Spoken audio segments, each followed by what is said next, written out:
सबसे पहले आप सबको आज हैप्पी मदर्स डे, क्योंकि आज का एपिसोड भी बेहद स्पेशल होने वाला है। आरती अपनी माँ अंजलि को देने वाली है सरप्राइज। एपिसोड की अपडेट जानने से पहले आप हमारे चैनल सर्व एक्सप्लेन को सब्सक्राइब कर लें, वीडियो को लाइक शेयर कमेंट करें एंड हाइप का बटन जरूर दबा दें। तो चलिए बिना समय गवाए शुरू करते हैं। हम देखते हैं कि साक्षी अमन को लेकर गाड़ी में बैठ जाती है और वहाँ से चले जाती है। उन पर नजर रख रहा विद्युत कश्यप मंत्री को फोन करता है और बताता है कि दोनों निकल चुके हैं। मंत्री कहता है कि वो कहाँ जा सकते हैं। विद्युत कश्यप कहता है, मुझे तो लगता है लड़की उस लड़के को लेकर अंजलि अवस्थी के घर जा रही है। वो लड़की थोड़ी तेज तरार है। मुझे लगा कि वो लड़का थोड़ा सीधा है, मगर अंदर क्या खेल चल रहा था वो समझना तो नामुमकिन है। ये सुनते ही मंत्री भड़कता है। वो कहता है कि ये सब हमें समझना पड़ेगा, तुम समझने की कोशिश करो। विद्युत कश्यप कहता है कि मैं क्या समझने की कोशिश करूं। मंत्री कहता है कि ये भी मैं तुम्हें समझाऊं। तुम ये पता करो कि ये लोग अंजलि के पास क्या करने जा रहे हैं, आखिर क्या चाहते हैं वो, इनका मकसद क्या है। विद्युत कहता है कि मंत्री जी आप चिंता मत कीजिए, मैं हूँ ना।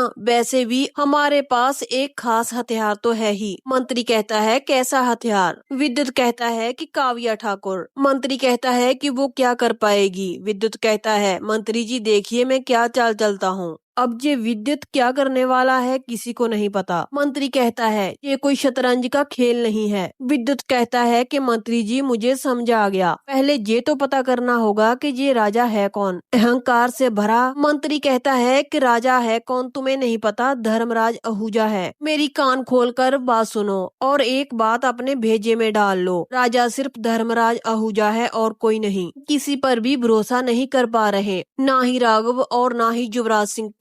अब अंजलि ने रीपोलिंग डिमांड की है और वो एक्सेप्ट भी हो गया है। अब फिर से दोबारा रीपोलिंग होगा। इस बार जीतने का चांस बहुत कम है। अगर वो जीत जाती है तो सब खत्म हो जाएगा। ये बात तुम्हारे समझ में नहीं आ रही। विद्युत कहता है कि मैं समझ रहा हूँ मंत्री जी, मैं जरूर कोई ना कोई तो तरकीब निकाल ही लूंगा। आखिर मैं आपका खिदमतदार जो ठहरा। ये कहकर विद्युत फोन बंद कर देता है। वहाँ पर मंत्री इतना डरा हुआ होता है, वो विद्युत पर भी भरोसा नहीं करता। वो कहता है कि ये विद्युत हमारे साथ कोई चाल तो नहीं खेल रहा। इस मंत्री की भी परेशानियां बढ़ती ही जा रही थी। तभी मंत्री राघव सिंह जी को फोन करता है। वो कहता है कि अंजलि के घर में जो भी चल रहा है हमें हर वक्त की खबर चाहिए। अभी ये एक नई लड़की आ गई है और उसके साथ वो बंदा, वो उसके घर पर क्यों जा रहे हैं। राघव सिंह कहते हैं लेकिन आपको किसने बताया कि वो लोग उसके घर जा रहे हैं। मंत्री कहता है कि विद्युत कश्यप ने ये बात कन्फर्म की है।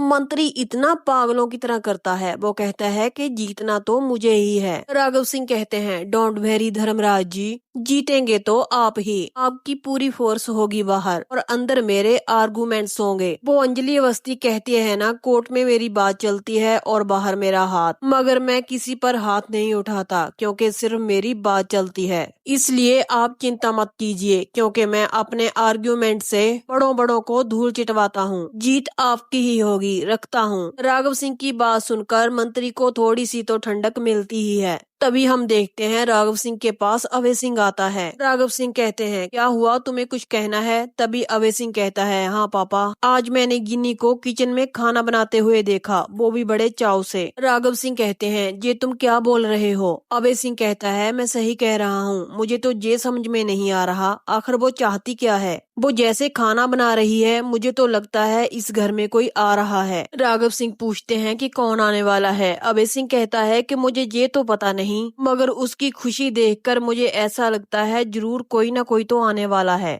आगे हम देखते हैं वेद एक ऐसी जगह पर अंजलि को लेकर जाता है जहाँ पर हैप्पी मदर्स डे मनाने के लिए बहुत ही अच्छी तरह सजाया होता है। अंजलि पद्मा से पूछती है ये किसने सजाया। पद्मा कहती है कि और कौन सजाएगा, आरती ने ही सजाया होगा, नहीं तो आपको मातृ दिवस पर कौन शुभकामनाएं देगा, एक ही तो बेटी है आपकी। अभी अंजलि पीछे मुड़कर देखती है, वेद को बुलाने लगती है तो देखती है कि वेद भी वहाँ पर नहीं होता। वो कहती है अरे ये कहाँ चला गया। वो आरती को भी आवाज लगाती है और वेद को भी आवाज लगाती है। अंजलि कहती है यहाँ पर इतनी सुनसान क्यों है, इतनी अच्छे तरह तो सजाया है इस जगह को। तभी वहाँ पर कुछ बच्चों के साथ आरती आ जाती है और अपनी माँ को सरप्राइज देती है। आरती अपनी माँ के साथ गीत गाती है और सेलिब्रेशन करती है। अंजलि को गले लगाकर कहती है, माँ तुम्हें मेरी भी उम्र लग जाए। मगर अंजलि आरती को कहती है, बिल्कुल चुप, ऐसा नहीं बोलते, ऐसा कभी मत बोलना, माँ की उम्र बच्चों को लग जाती है। माता रानी तुम पर हमेशा आशीर्वाद बनाए रखे, तुम हमेशा खुश रहो। तभी वहाँ पर वेद आता है और कहता है, वैसे आप भी मेरी माँ ही हुई ना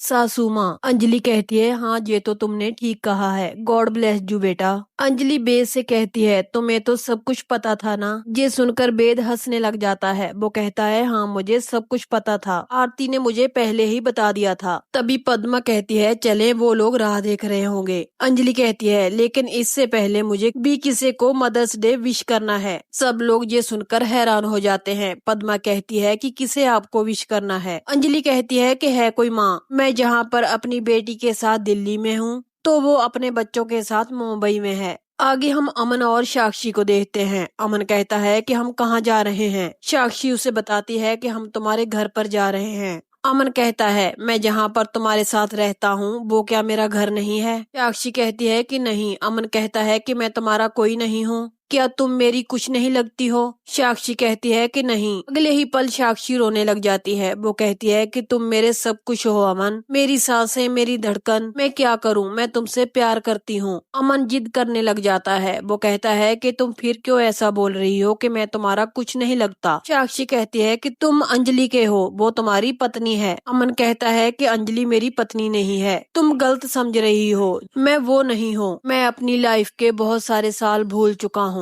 और तुम मुझसे सच नहीं बोल रही हो। वो फोन से अमन की फोटो निकालता है और कहता है कि मैं ये आदमी नहीं हूँ, वो आदमी मर चुका है, वो जिंदा नहीं है। साक्षी कहती है कि वो जिंदा है, तुम्हारे भीतर है, तुम मेरा यकीन मानो, तुम ही अमन सिंह राजपूत हो। अमन साक्षी को गले लगाता है और रोने लग जाता है। वो कहता है कि तुम सिर्फ मेरी हो। साक्षी कहती है कि मत करो ऐसा अमन, तुम मुझे और तकलीफ पहुँचा रहे हो। मैं तुम्हें तुम्हारे घर छोड़कर आ रही हूँ, तुम्हारी फैमिली के पास, तुम्हारी पत्नी के पास, तुम्हारे कमरे में। आगे हम गिनी और सानिया को देखते हैं। सानिया कहती है कि आज कितनी डिशेस बनाने का इरादा है तुम्हारा। गिनी कहती है, आज मैं अभय की पसंद का खाना बनाऊंगी और साथ ही अपनी बहन अंजलि के पसंद का भी। अभी वहाँ पर सादिका आती है। वो कहती है, तुम्हारी बहन मतलब तुम्हारी बहन आ रही है क्या। गिनी कहती है, हाँ मेरी बहन आ रही है और इसके अलावा और मेहमान भी आएंगे। सादिका कहती है, किसकी परमिशन ली तुमने गिनी, किससे पूछकर अपनी बहन को यहाँ पर बुला रही हो। गिनी कहती है, मुझे भला किसकी परमिशन चाहिए, जैसे आप एक इस घर की बहू हैं वैसे ही मैं भी इस घर की बहू हूँ। सादिका कहती है कि कैसी बहू, घाट घाट का पानी पीकर तुम्हें बहू बनने का शौक आया है, ये मत भूलो कि तुम दामोदर माजूमदार के पास। सादिका इससे पहले और कुछ कहती, गिनी उसे खामोश रहने के लिए कहती है। गिनी कहती है, उम्र हो गई है आपकी, अब तो ठीक से बात करना सीख लीजिए। दामोदर माजूमदार ने मुझे इज्जत दी है, मेरी मर्यादाओं का ध्यान रखा है, कभी भी छुआ तक नहीं है। कोई पुरुष पूरी शिद्दत के साथ एक नारी का ध्यान रख सकता है, ऐसा कोई पुरुष आज तक देखा नहीं है मैंने। हाँ वो है माफिया डॉन, वो एक गैंगस्टर है, मगर आप जैसे लोगों की सोच से